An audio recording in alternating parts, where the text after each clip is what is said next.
Hello guys, तो कैसे हैं आप लोग। आई होप आप लोग ठीक ही होंगे।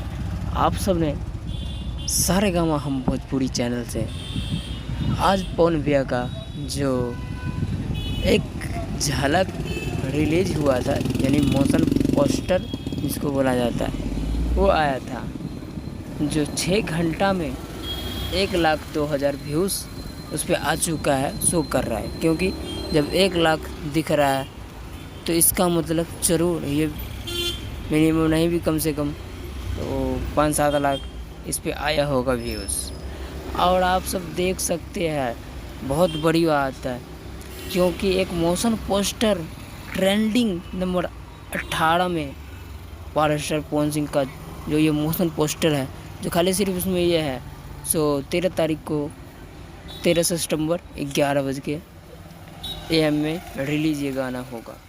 तो आज के इतना ही।